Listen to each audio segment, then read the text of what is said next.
But imagine her being on for 4 years and not giving us zero.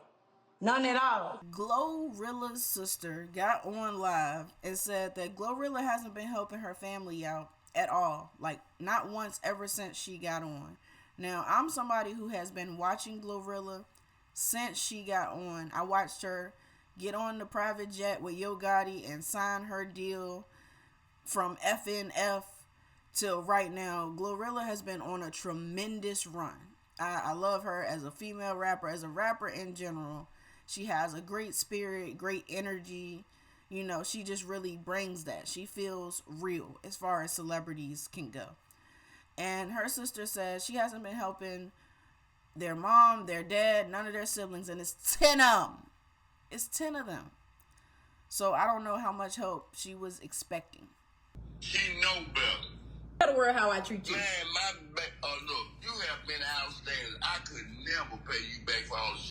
I don't lost count. GloRilla saying that's not true. She posted receipts. She posted a text message from her mom where her mom was saying thank you so much for all the help.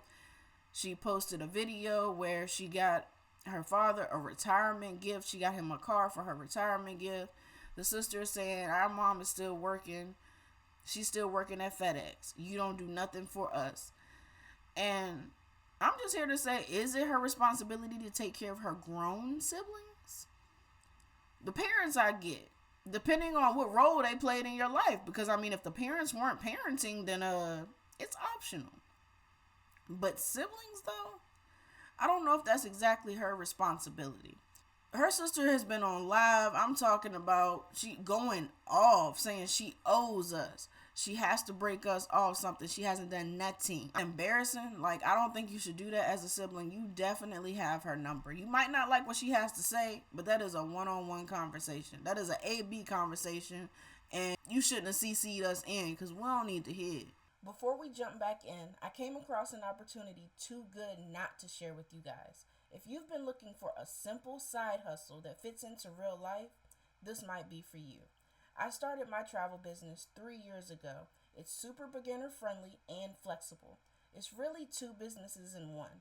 The marketing side is where you earn, and the travel side is where you earn and learn. You don't have to quit your job or change your schedule, and there's potential to unlock up to 8 streams of income. If you want more information, go ahead and take a screenshot and get your travel business started today.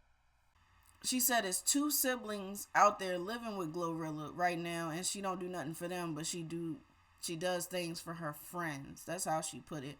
And then the interviewer asked her if Gloria Hallelujah has $2 million, how much of it do you think you all are entitled to? She looked dead at them and said $2,500. Say she has $2 million. How much of that does she owe to you and the rest of the family of that $2 million? She can get all of it like 2,500 a piece. How much? 2,500. He was like, excuse me, let me rephrase the question because maybe you didn't understand. She said, no, I understand. 2,500 a piece. And just based on personal experiences, I have family members that have asked for a very odd yet very specific amount of money. They all have substance abuse issues. When you have a family member that says, hey, can I get $42.87? They own that stuff, as my grandma would say.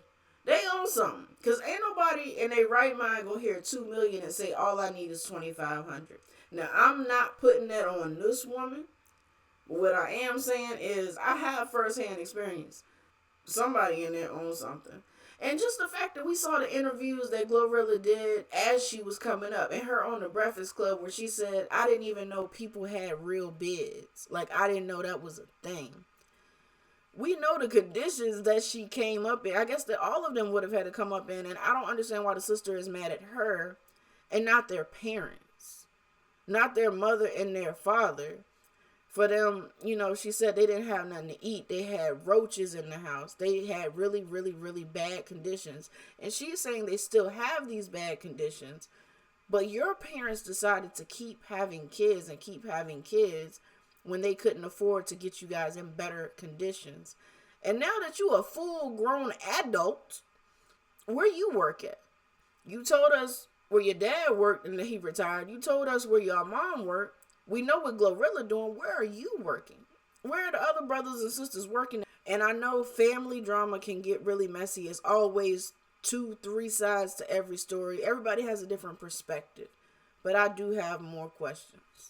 I would love to talk to GloRilla's sister. I really want to know, why do you feel like you're entitled when she worked her ass off to get where she is, and she has proof that she's done things for her parents? What do you want her to do for you? What were you doing for her before she got to the point that she's at right now? And I'll leave you with this. She's complaining about what GloRilla does for her friends, but sometimes those friends are your family. You're born into a family, but once you're grown, your family are the people that you choose. The friends that you choose, they become your family. And the way that her sister is treating her, I understand why she's doing things for her friends and not her siblings. It is what it is. Thank you, Mom, for raising me to be who I am.